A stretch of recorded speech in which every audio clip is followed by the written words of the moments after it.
Assalamualaikum warahmatullahi wabarakatuh. Bismillah walhamdulillah wassalatu wassalamu ala rasulillah wa ala alihi wa sahbihi wa mawalah. Asyhadu an la ilaha illallah wahdahu la syarika wa asyhadu anna sayyidana Muhammadan abduhu wa rasuluh la nabiyya ba'dah. Kepada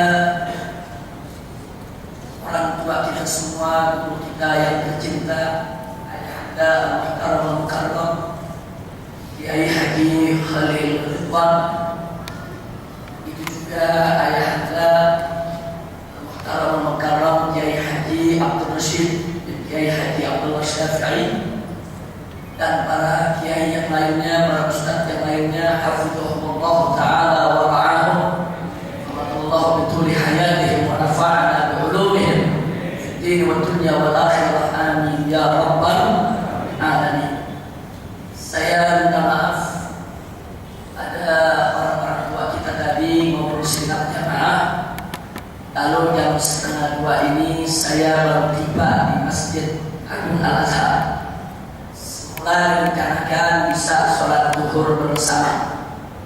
Tadi jam 11 saya meluncur dari Cipayung Bogor, karena memang setiap Ahad keempat ada majelis rutin di sana. Biasanya hari Ahad lancar, dan betul jalan tol Jagorawi lancar, masuk tol dalam kota juga lancar. Tapi begitu keluar pintu tol Semanggi mampet karena banyak arak-arakan Partai Nasdem. Itu hampir 2 jam kita buat macet. Tapi gak apa-apa, akhirnya bisa sampai di sini tepat jam 1:30, dan saya juga diminta oleh Kiai Khalil supaya 1:30 ini bisa menyampaikan apa yang semestinya disampaikan. Mudah-mudahan semua itu menjadi hikmah buat kita. Langsung saja kepada apa yang mesti saya sampaikan sesuai dengan tema yang diberikan oleh panitia pengajian politik Islam yang diadakan secara rutin di Masjid Agung Al-Azhar ini. Masjid ini memang masjid perjuangan sejak awal berdiri sampai saat ini. Masjid ini adalah masjid pemersatu umat dari berbagai macam kalangan. Itu bisa menggunakan masjid ini untuk syiar Islam. Jadi Masjid Agung Al-Azhar ini memang terkenal dari dulu sampai hari ini sebagai masjid pemersatu, sebagai masjid perjuangan, masjid pergerakan Islam. Dan alhamdulillah sampai hari ini para pengurus maupun penanggung jawab Masjid Agung Al-Azhar tetap melaksanakan apa yang menjadi cita-cita para pendahulunya. Mudah-mudahan Allah memberikan ganjaran dan berlipat ganda.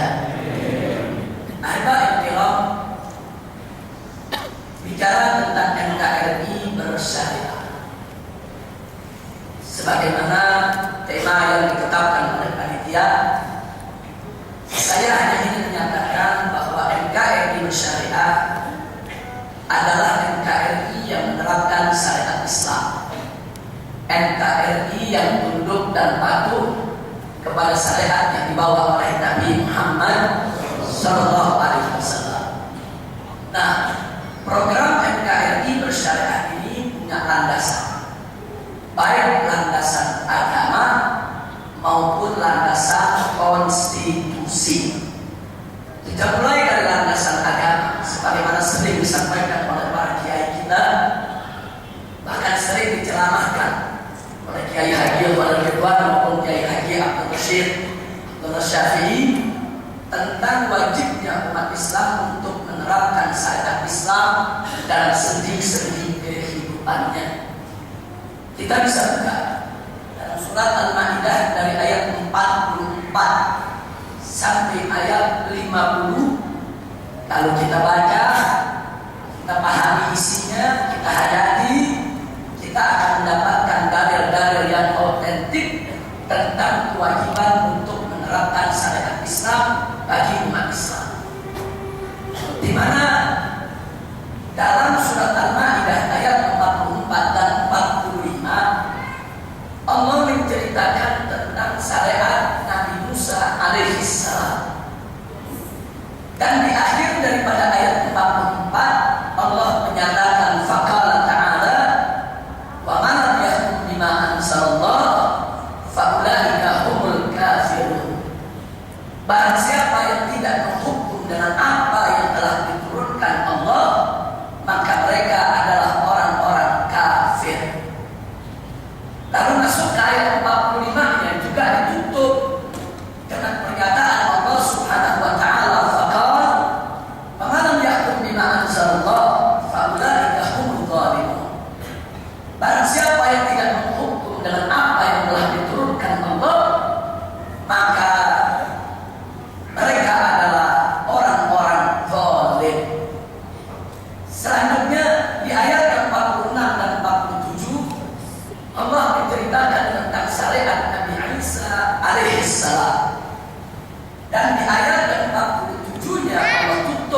dengan firman-Nya, "Wa man lam yahkum bima anzalallah fa ulaika humul fasiqun." Barang siapa yang tidak menghukum dengan apa yang telah diturunkan Allah, maka mereka adalah orang-orang fasik. Nah, begitu masuk ayat 48 dan 49, di sini Allah menyampaikan kepada kita tentang syariat Nabi yang tercinta Sayyidina Muhammad sallallahu alaihi wasallam. Di mana di pertengahan daripada ayat 48 Allah perintahkan kepada Nabi, "Fahkum bainahum bima anzalallah." Hukumlah di tengah-tengah mereka dengan apa yang telah diturunkan oleh Allah. Dan Allah mulai di awal daripada ayat 49, "Wa alaikum bainahum bima anzalallah."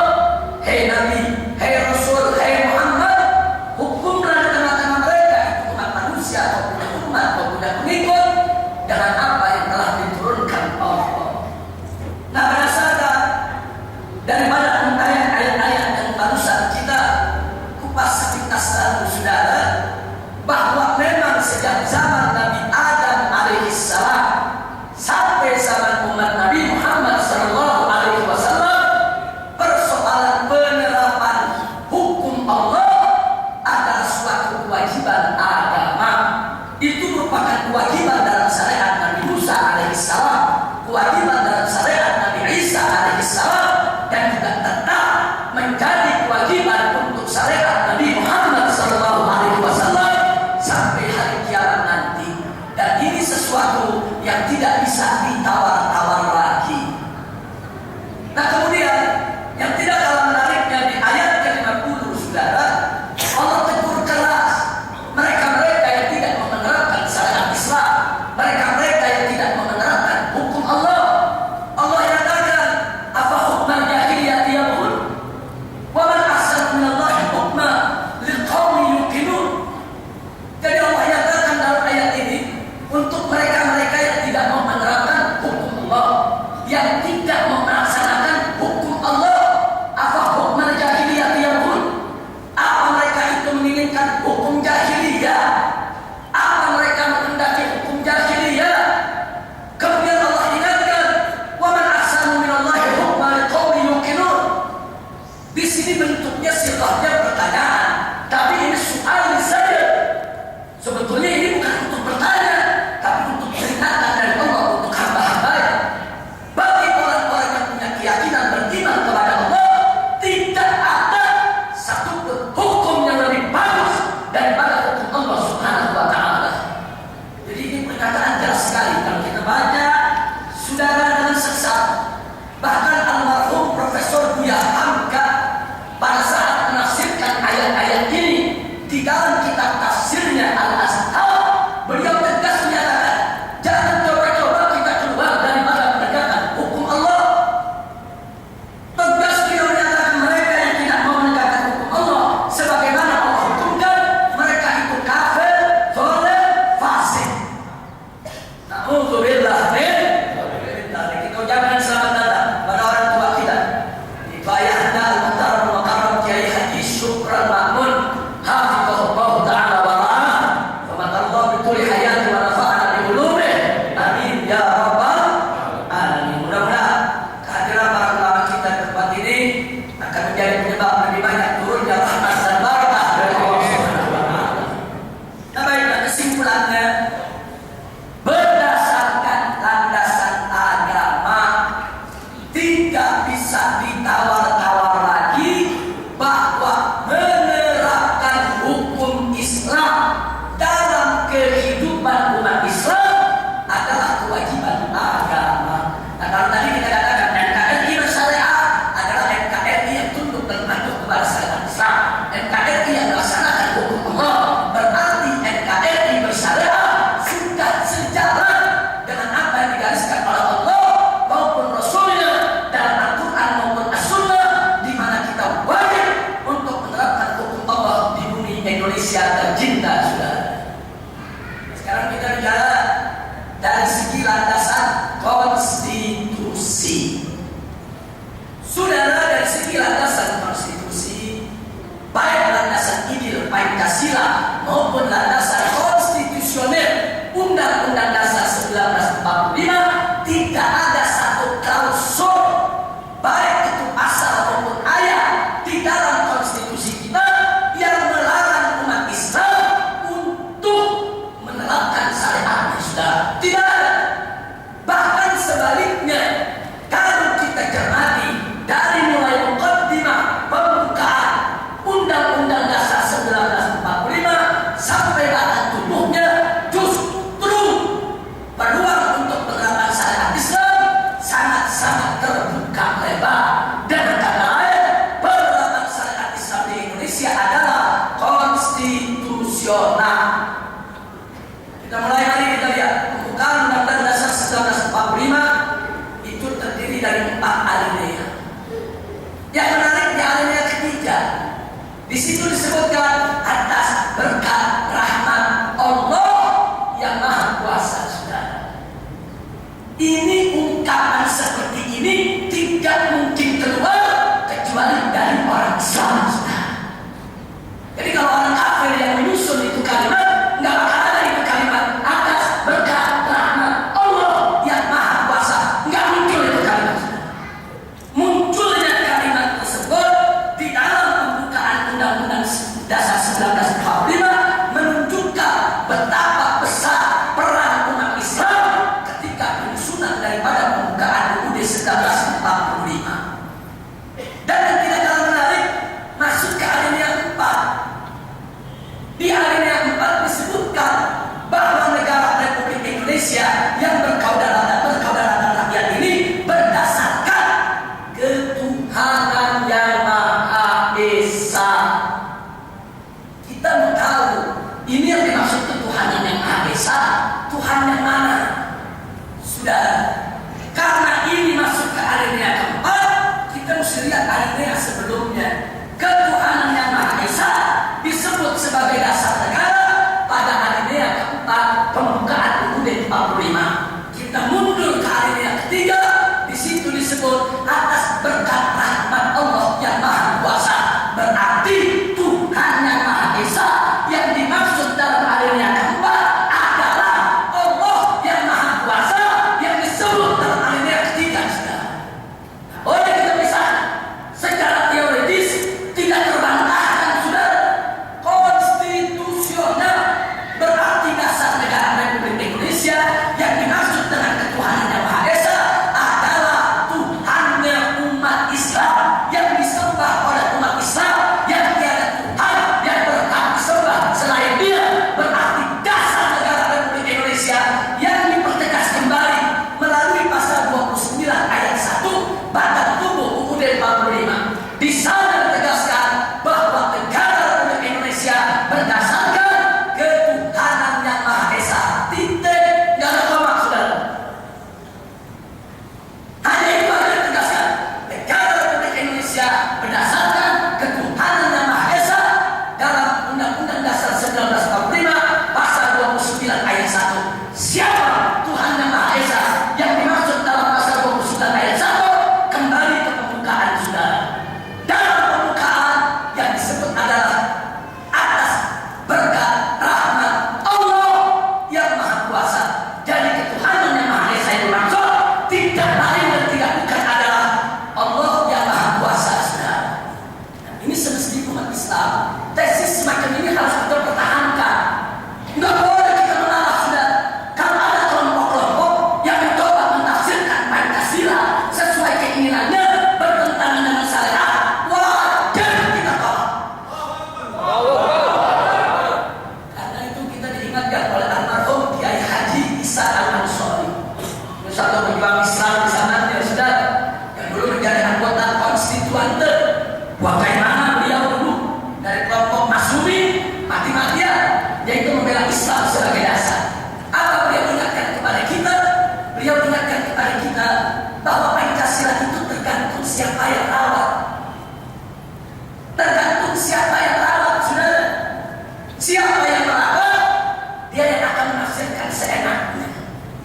Pancasila waktu dirawat oleh rezim Orde Lama yang ketika itu dipimpin oleh Soekarno, karena Soekarno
sudah.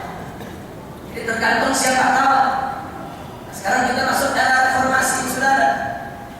Di era reformasi ini dominasi kaum liberal luar biasa. Akhirnya sekarang Pancasila diliberalisasikan. Pancasila dijadikan lagi tameng untuk melindungi aliran-aliran sesat, untuk melindungi kebebasan-kebebasan dan kebablasan atas nama hak asasi manusia, atas nama demokrasi. Segala kemungkaran dan kemaksiatan dilegalisasi, sudah. Tamengnya tetap Pancasila. Jadi betul yang dikatakan oleh almarhum Kiai Haji Ansori, Pancasila tergantung siapa yang merawat. Kalau besok Pancasila dirawat sama bentong, Pancasila jadi payung buat perbentongan, sudah. Tergantung siapa yang merawat. Maka itu Pancasila ini tidak boleh kita lepas dalam perawatan. Itulah sebabnya dalam pidatonya di sidang konstituante, Kiai Haji Ansori dengan tegas menyatakan kepada para pendukung Pancasila, tidak ada jalan lain kecuali mereka harus merelakan supaya Pancasila dirawat dengan rawatan Islam, agar 5 sila dalam Pancasila bisa bergaul dengan 1001 sila yang ada dalam ajaran Islam. Di Islam ini ada 1001 sila, yang diambil cuma 5 dikit, saudara. Islam banyak silanya dasarnya. Jadi Kiai Haji Ansori mengingatkan, biarkan 5 sila tersebut bergaul dengan 1001 sila yang lainnya dalam rawatan Islam. Terus beliau menambahkan, kalau Pancasila tidak dirawat dengan rawatan Islam, maka Pancasila akan ditelan dengan kapitalisme, akan ditelan oleh imperialisme. Betullah apa yang sudah beliau ucapkan beberapa dekade yang lalu, saudara. Alhamdulillah. Nah, karena itu, saudara, ada orang yang berkata, Habib, Pancasila ini harus kita tolak karena ini buatan Soekarno. Saya mengatakan, saudara, tidak betul. Kalau Soekarno yang buat Pancasila, loh, kok bisa begitu? Ya, kata Pancasila-nya memang Bung Karno yang ucapkan pada tanggal 1 Juni tahun 1945. Tapi substansi isi Pancasila, saudara, yang diusulkan oleh Bung Karno berbeda dengan Pancasila yang berlaku saat ini. Dalam Pancasila Bung Karno, sila pertama itu beri kebangsaan, sila kedua beri kemanusiaan, sila ketiga demokrasi, sila keempat sosialisme, sila kelima ketuhanan. Jadi dalam sila Bung Karno, sila ketuhanan itu jadi sila buntut dipantati. Kalau tidak itu, sudah. Nah, sekarang isi Pancasila tidak persis seperti yang ditamakan oleh Bung Karno. Tolong catat sekali lagi, Pancasila yang ada saat ini bukan karya Bung Karno, bukan karya Bung Yamin, bukan karya Supomo. Saudara, Bung Yamin Pancasilanya ketuhanan dijadikan sila ketiga. Supomo ketuhanan tidak ada sama sekali, saudara. Jadi dari mana itu lahir ketuhanan? Dari mana itu ketuhanan bisa menjadi sila yang pertama? Ada proses, saudara. Di mana prosesnya? Itulah proses yang terjadi dalam sidang BPUPKI. Kalau dicatat, Bung Karno itu pidato terakhir sebelum pidatonya Bung Yamin dan pidatonya Supomo. Lalu pertanyaannya, di mana pidato para tokoh Islam ketika itu? Di situ ada pimpinan Nahdlatul Ulama, Kiai Haji Abdul Wahid Hasyim Asy'ari, dan di situ ada tokoh Muhammadiyah, yaitu Kiai Haji Abdul Qahar Mutakhir, dan di situ ada tokoh Sarekat Islam, yaitu Kiai Haji Agus Salim. Mereka juga semua pidato, semua ceramah, semua menyampaikan pendapatnya, saudara. Tapi sampai hari ini kalau Anda ke gedung Arsip Nasional, pidato mereka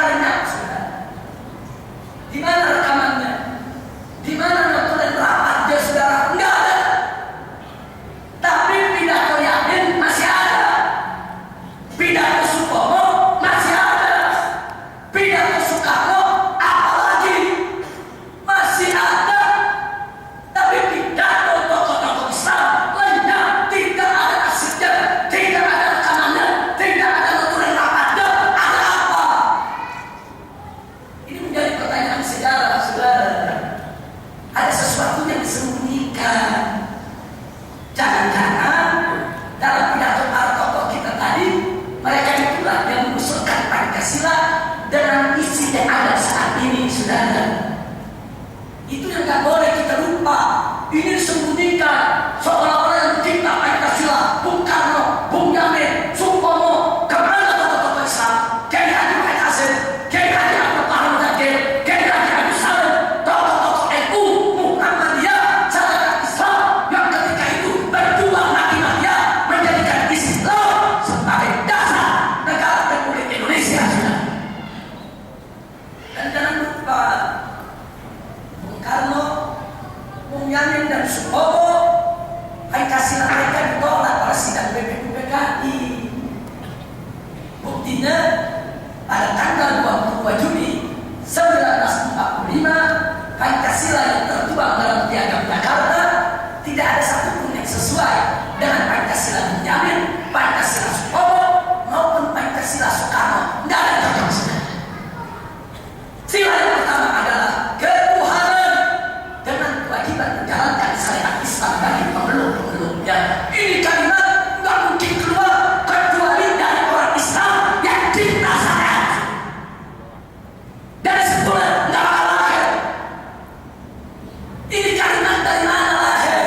Saudara, itulah yang saya ingin sebutkan. Ini sebagai indikator bahwa di sana ada kontribusi besar yang dimainkan oleh NU, yang dimainkan oleh Muhammadiyah, yang dimainkan oleh syarikat Islam di dalam menyusun Pancasila yang asli, yang original, yang otentik.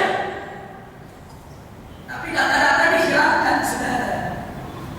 Data yang gak bisa mereka hilangkan cuma Piagam Jakarta, saudara. Andai kata Piagam Jakarta bisa dihilangkan, mereka hilangkan, saudara. Tapi gak bisa. Itu terlanjur menyebar dan semua orang tahu isinya, saudara. Karena itu, saudara, dari mana itu kalimat lahir? Kewajiban, yaitu ketuhanan dengan kewajiban menjalankan syariat Islam bagi pemeluk-pemeluknya. Ini gak mungkin lahir dari Soekarno. Ini gak mungkin lahir dari Yamin. Ini gak mungkin lahir dari Supomo. Karena Soekarno menjadikan sila ketuhanan sebagai sila buntut, sila pantat, saudara. Begitu juga Supomo dengan Yamin. Nah, di sini perlu kita telusuri, kita selidiki, kita cari arsip nasional kemana hilangnya. Bagaimana usulan yang disampaikan oleh NU, bagaimana usulan yang disampaikan oleh Muhammadiyah, bagaimana usulan yang disampaikan oleh syarikat Islam. Mereka semua menyampaikan usulannya dalam sidang BPUPKI. Kok arsipnya bisa hilang? Kan lucu kalau arsipnya bisa hilang, saudara. Nah, ini yang ingin saya ingatkan. Yang sila kedua, saudara, kemanusiaan yang adil dan beradab. Nggak ada dalam sila Soekarno, nggak ada dalam Pancasila Supomo, nggak ada dalam Pancasila Yamin, saudara. Ya, mereka bicara kemanusiaan, kemanusiaan saya, humanisme, beri kemanusiaan, tidak kemanusiaan yang bagaimana, yang bebas tanpa batas atau gimana. Nah, di sini perjuangan ulama kita, perjuangan NU, Muhammadiyah, dan syarikat Islam, di mana bukan sembarang kemanusiaan, tapi kemanusiaan yang adil dan adab, saudara. Nah, kemudian sila ketiga itu usulan Supomo, usulan Yamin, saudara. Kemudian usulan Bung Karno, itu nasionalisme, kebangsaan. Tapi yang muncul bukan kebangsaan, yang muncul persatuan Indonesia, saudara. Loh, kenapa? Karena kata nasionalisme, kebangsaan yang sudah umum di seluruh dunia itu bisa mengantarkan kepada ta'assub kelompok, ta'assub golongan yang bertentangan dengan ajaran Islam. Makanya kebangsaan tidak lolos. Yang lolos adalah persatuan Indonesia. Yang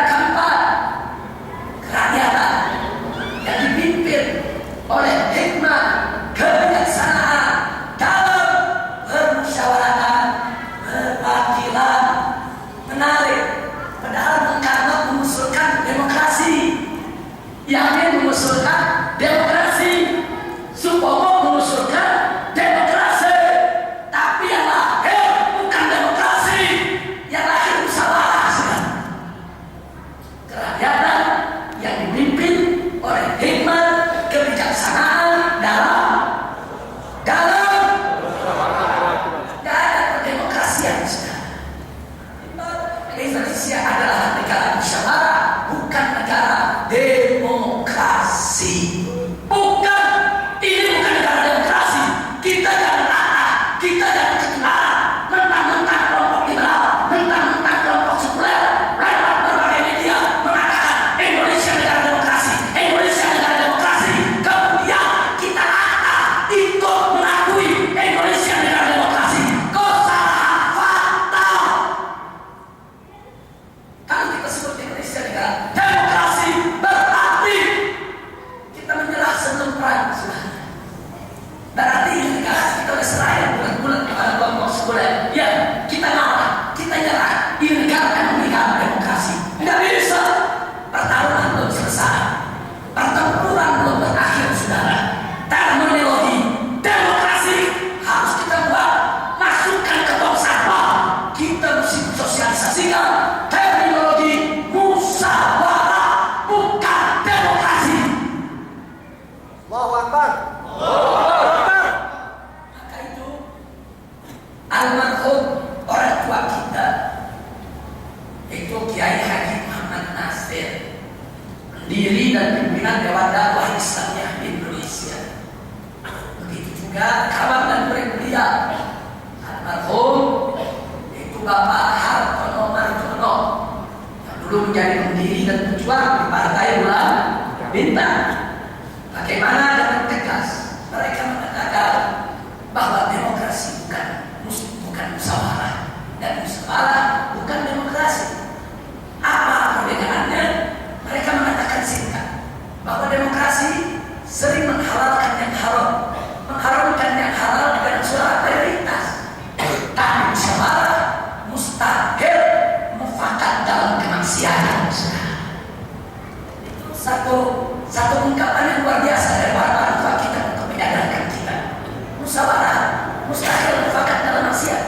Demokrasi kapan saja bisa mufakat dalam maksiat. Maka itu berbeda antara demokrasi dan musyawarah. Tentu saya tidak ingin bicara perbedaan itu pada kesempatan hari ini. Itu nanti akan ada bab tersendiri. Kapan-kapan insya Allah saya bisa hadir lagi di majelis ini untuk kita bahas soal musyawarah dan demokrasi. Karena membahas ini butuh waktu 1 sampai 2 jam. Jadi sekarang kita kembali kepada persoalan kita, NKRI bersyariah. Karena itu saudara, untuk menjadikan Pancasila UUD 45 sebagai landasan yang sah untuk NKRI bersyariah, tidak ada jalan. Pancasila dan UUD 45 harus tunduk kepada syariat Islam, harus ditafsirkan sesuai syariat Islam. Karena terjemah apapun, tafsir apapun soal Pancasila UUD 45 yang bertentangan dengan Islam, wajib untuk kita tolak. Karena itu saya tekankan sekali lagi, kalau saya bicara Pancasila di sini, saya tidak bicara Pancasila Soekarno, saya tidak bicara tentang Pancasila Negara, saya tidak bicara tentang Pancasila Supomo, saya bicara Pancasila yang disepakati oleh para pendiri bangsa ini, yang di dalamnya ada Kiai Haji Abdul Wahid Hashim, ada Kiai Haji Abdul Wahab Dzakir, ada Kiai Haji Agus Salim, dan ada tokoh-tokoh Islam lainnya. Mereka inilah yang ngomong, berdebat, adu hujah, adu argumentasi melawan Soekarno, Yamin, dan Supomo. Sudah, makanya Anda boleh lihat Supomo dalam arsip nasional di akhir pidatonya mengatakan, ya, kita mengakui bahwa dalam pertemuan sidang DPOP kali ini ada 2 kelompok yang berbeda, yaitu kelompok agama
tidak membayar piagam Jakarta sebagai deklarasi daripada kemerdekaan Republik Indonesia. Ada apa? Saya yang tahu hanya Bung Karno. Bung Karno bisa meninggal. Sulit untuk kita ungkap, saudara. Sehari kemudian, saudara, Muhammad Hatta mendampingi Bung Karno menggelar sidang PPKI dengan alasan ada keberatan dari sebagian orang Indonesia Timur tentang ungkapan kewajiban menjalankan syariat Islam bagi pemeluk-pemeluknya yang disampaikan oleh pemerintah Jepang, sehingga mereka minta klausul itu dihapus. Tapi yang menarik, sampai hari ini tidak ada bukti dan tidak ada saksi. Siapa yang datang ke Bung Hatta? Jenderal Jepang yang mana? Siapa namanya? Dan siapa pula saksinya? Tidak ada, saudara. Dan pertanyaan besar lagi, apa betul itu tekanan Jepang atau memang Bung Hatta yang buat-buat sendiri, saudara? Tidak ada keterangan dalam sejarah. Jadi kita mau bicara ini ilmiah. Kalau tidak ada saksi, tidak ada bukti, kita wajar untuk meragukan, saudara. Besoknya tanggal 18 Agustus, saudara, sidang PPKI digelar. Yang menarik, 3 tokoh kita tadi tidak diundang dan tidak hadir, saudara. Kiai Haji Wahid Hasyim tidak hadir, sedang dalam perjalanan menuju Surabaya. Kiai Haji Abdul Qahar Muzakir tidak hadir. Kiai Haji Agus Salim tidak hadir. Jadi pertanyaan lagi, kok 3 kiai unggulan dari NU Muhammadiyah Syarikat Islam yang menggolkan piagam Jakarta kok nggak diundang dan nggak dihadirkan? Ada apa? Sidang PPKI digelar cuma 2 jam. Dia ada tenang di Gedung Arsip Nasional, saudara. Ini sidang penting untuk menentukan dasar negara. 2 jam sidang yang terburu-buru. Ada apa, saudara? Ternyata dalam sidang tersebut cuma merubah 4 perkara. Cuma 4 yang dirubah, saudara. 1, pembukaan piagam Jakarta, saudara, dirubah yang di situ bertuliskan ketuhanan dan kewajiban menjalankan syariat Islam bagi pemeluk-pemeluknya menjadi ketuhanan yang Maha Esa. 2, pasal 29 ayat 1 yang tadi itu berbunyi negara Republik Indonesia berdasarkan ketuhanan dan kewajiban menjalankan syariat Islam bagi pemeluk-pemeluknya diubah menjadi negara Republik Indonesia berdasarkan ketuhanan yang Maha Esa. Ketiga, kata muqaddimah diubah menjadi pembukaan, karena muqaddimah itu bahasa Arab berbau Islam, jadi tidak boleh ada bau Islam dalam konstitusi, saudara. Sampai dalam kata bahasa dimusuhin, muqaddimah aja dihapus, ganti dalam pembukaan, supaya anda tahu dalam piagam Jakarta disebut muqaddimah. Begitu tanggal 18 Agustus, muqaddimah diganti jadi pembukaan. Kemudian yang keempat, saudara, dalam batang tubuh Undang-Undang Dasar 45 ditulis bahwa yang boleh menjadi Presiden Republik Indonesia adalah yang beragama Islam. Itu ditulis dalam batang tubuh Piagam Jakarta, saudara. Dihapus. Yang boleh menjadi Presiden Republik Indonesia adalah pribumi asli. Selesai. Dari apapun agamanya, tidak peduli. Ini 4 poin yang dihapus, saudara. Dalam sidang PPKI tanggal 18 Agustus 1945. Maaf, kalau saya pribadi menganggap sidang ini adalah pengkhianatan terhadap kesepakatan bangsa, saudara. Sidang ini, saudara, inkonstitusional karena tidak dihadiri oleh seluruh pendiri bangsa ini. Sidang ini, saudara, di bawah tekanan. Andai kata benar yang katakan ada tekanan dari pemerintah Jepang, berarti sidang ini di bawah tekanan sehingga dia menjadi sidang yang kontroversial. Tapi baiklah,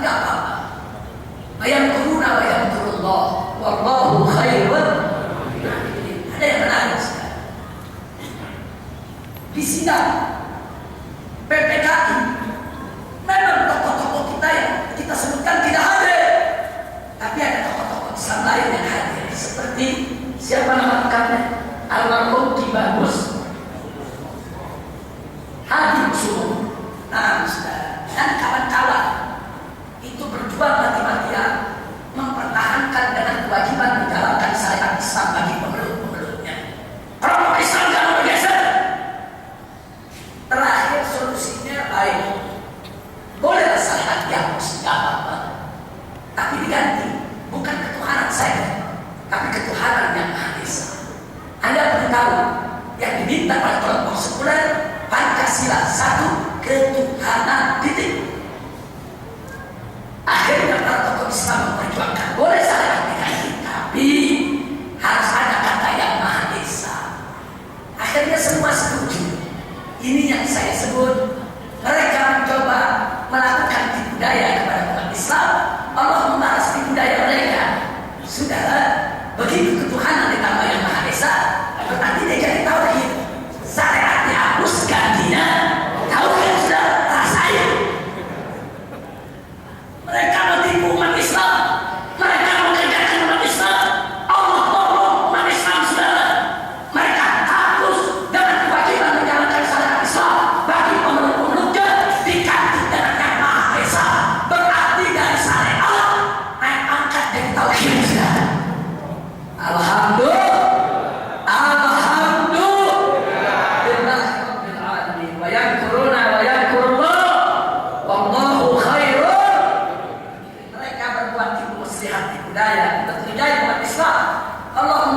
Budaya mereka, wallahu khairul makirin. Allah sebaik-baiknya membalas tipu daya, saudara.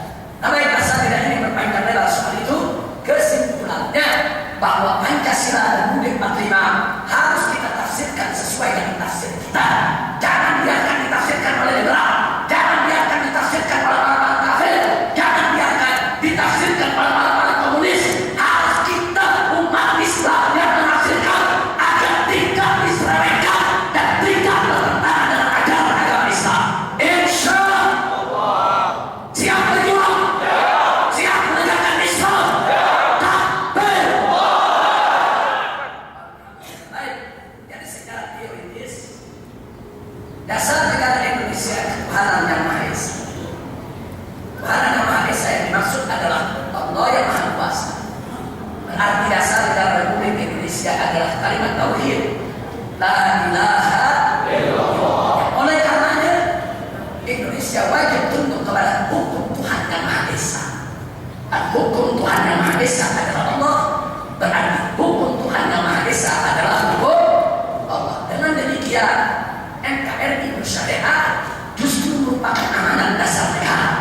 NKRI bersyariat sudah segala konstitusional dan dasar negara Republik Indonesia, saudara, dan itu sudah menjadi harga mati yang tidak boleh ditawar lagi, saudara. Nah, baik, setelah panjang lebar saya sampaikan sedemikian rupa, akhirnya mari kita lihat secara praktis. Barusan secara teoritis. Secara teori, konstitusi kita mengamanatkan Indonesia harus menerapkan hukum Tuhan yang Maha Esa, yaitu hukum Allah Subhanahu wa Ta'ala. Sekarang secara praktek, sekarang mari kita lihat singkat saja sebelum saya akhiri.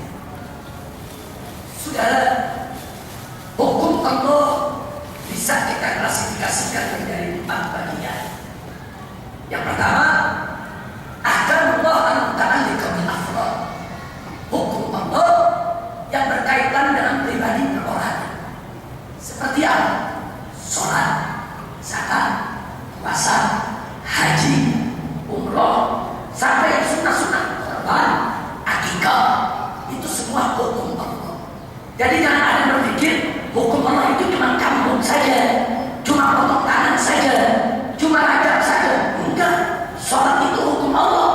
Bahkan sholat, zakat, puasa, haji itu rukun Islam, saudara. Hukum Allah yang sangat penting dan mendasar.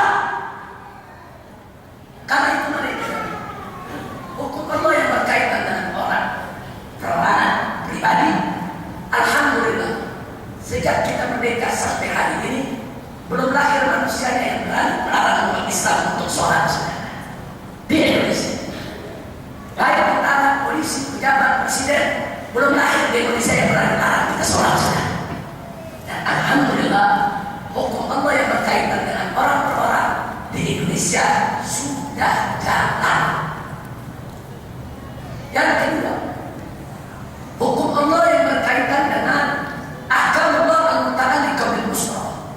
Hukum Allah yang berkaitan dengan rumah tangga, dengan keluarga.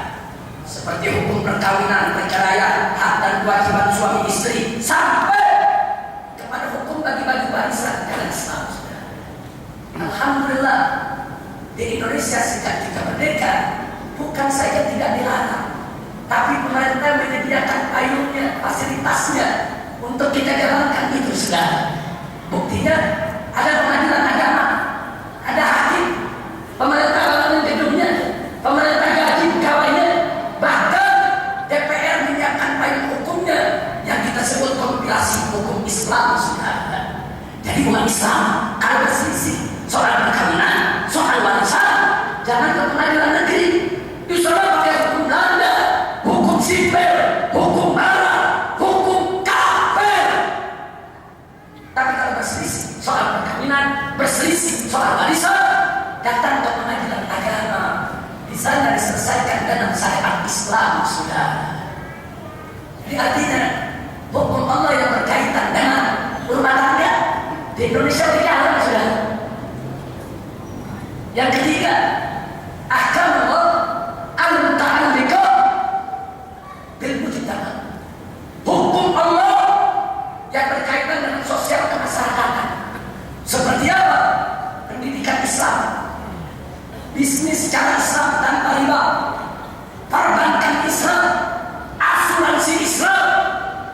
Ternyata semua itu di Indonesia tidak dilarang, saudara. Pendidikan Islam dari dulu sampai sekarang. Tersadiknya ibtidaiyah, sanawiyah, aliyah, majelis taklim saudara, pondok pesantren itu menyebar ada di mana-mana. Tak berani pemerintah larang sudah.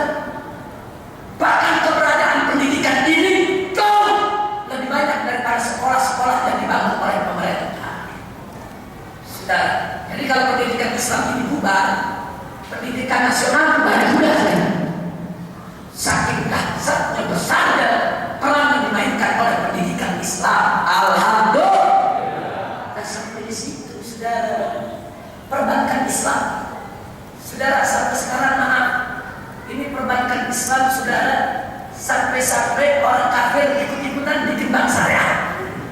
Sekarang ada bank Cina syariah. Coba kita lihat, saudara. Artinya apa? Ternyata hukum Allah yang berkaitan dengan ekonomi Islam bukan hanya umat Islam yang menggandrungi orang kafir ikut membuka bank-bank syariah. Artinya negara Indonesia yang berdasarkan Pancasila, ternyata 3 macam hukum Islam ini sudah jalan sejak lama, saudara. Jadi kalau ada oknum pejabat, ada politisi atau tokoh nasional mengatakan di Indonesia yang berdasarkan Pancasila hukum Islam tidak boleh berlaku, ini namanya goblok. Kan kita bicara fakta, saudara. Kalau memang di negara Indonesia yang berdasarkan Pancasila hukum Islam tidak boleh berlaku, berarti masjid mesti ditutup semua. Umat Islam berarti nggak boleh sholat, nggak boleh zakat, nggak boleh puasa, nggak boleh haji. Pendidikan Islam mesti bubar semuanya. Bank syariah mesti ditutup. Sudah bagi warisan syariah Islam tidak boleh dong. Bukan namanya goblok, saudara. Dia bicara, saudara, bertentangan dengan kenyataan. Itu kalau dalam istilah bahasa Arab, istilah usul fikih, itu bukan sekedar goblok, tapi itu goblok kuadrat. Bahasa Arabnya disebut jahilun murakkab. Ini jahilun murakkab, sudah. Udah goblok, tahu ini. Kira-kira tidak? Paham tidak? Alhamdulillah. Yang terakhir, yang keempat, ahkamullah al-muta'alliqah bisalahiyati daulah. Hukum Allah yang berkaitan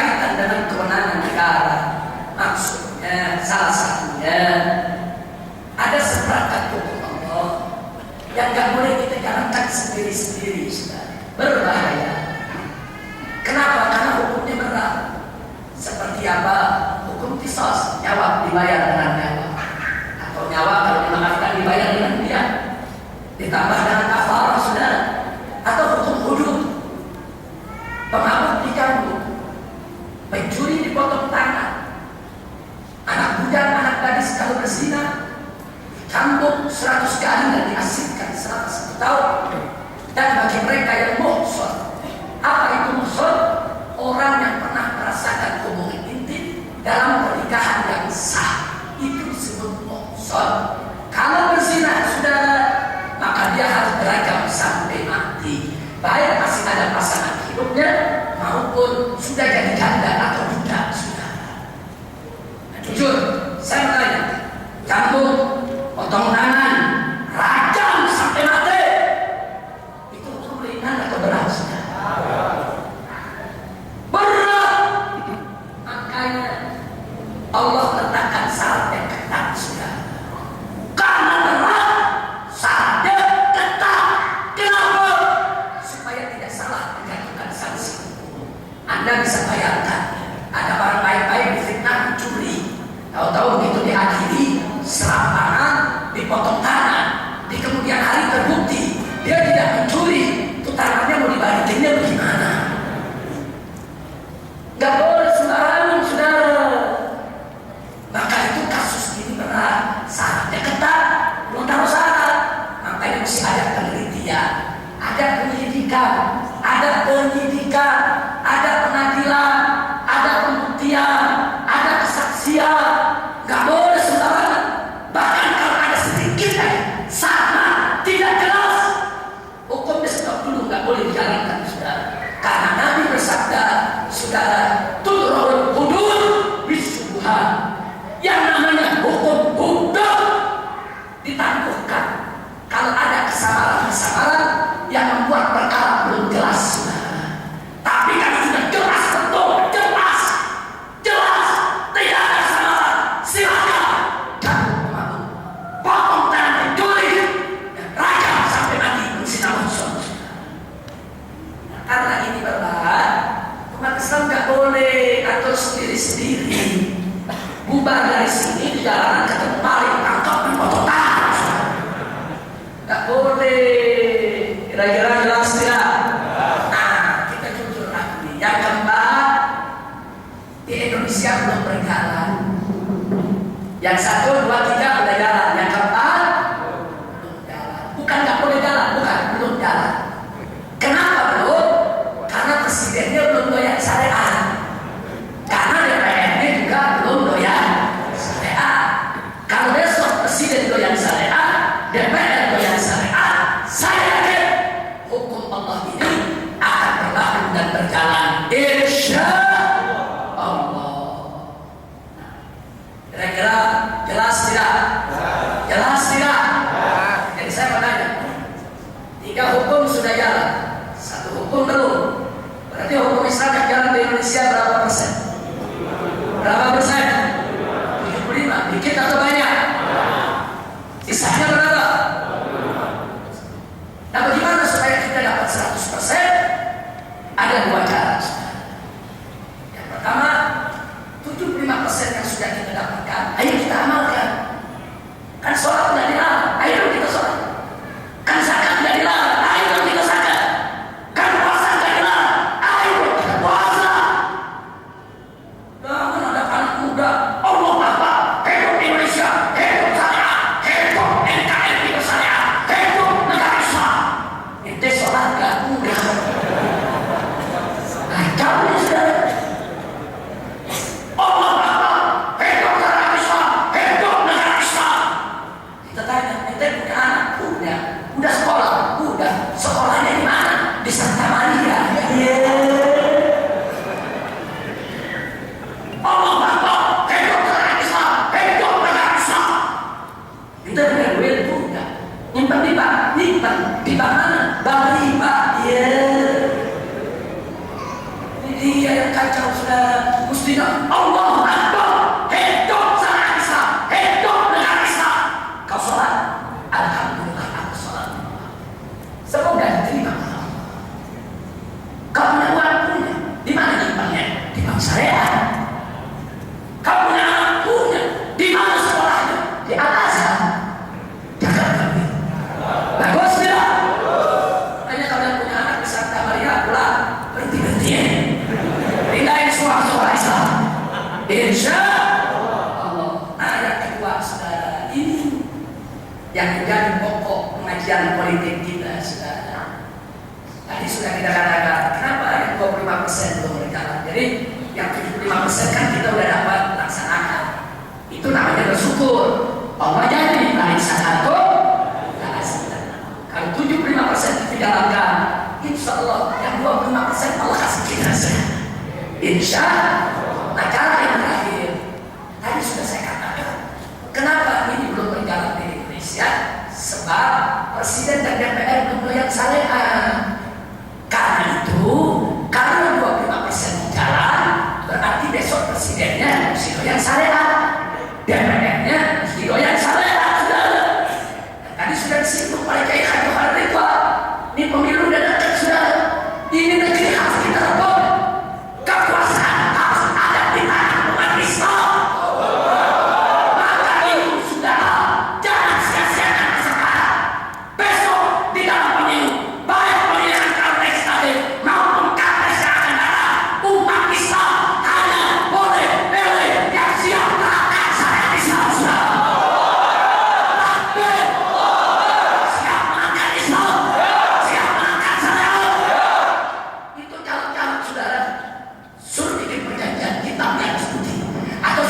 Baliho yang gede, atau suruh tulis muat iklannya, atau buat kata nama, tulis di situ janji dan sumpah dalam syariat saudara.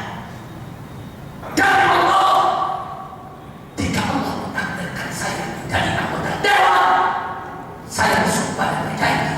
Satu, untuk mewujudkan NKRI bersyariah. Dua, untuk memperjuangkan perundang-undangan dan peraturan yang sesuai dengan syariat Islam. Tiga, untuk mengamandemen, mengubah, menghilangkan, merevisi semua perundang-undangan dan peraturan yang bertentangan dengan syariat Islam. Maka kalau fotonya, partainya, jangan lupa alamat dan nomor telepon supaya kalau besok ikatan bisa kita datengin. Buat kita seret gantung di Monas. Setuju? Setuju? Bikin janjinya sudah. Maka itu selalu ada. Saya bukan partai. Saya tidak pernah mencalonkan diri jadi presiden atau jadi calon sekalipun tidak. Tapi saya mendukung saudara-saudara saya yang berjuang melalui sistem masuk ke DPR. Rebut masalah umat Islam wajib untuk berkuasa di Republik ini sudah.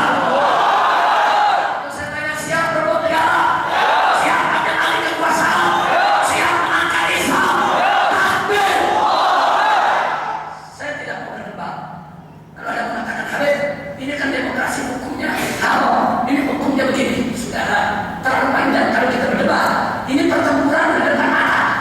Kita jangan ribut dulu, rebut dulu. Jangan ribut, rebut dulu. Habis rebut baru ribut.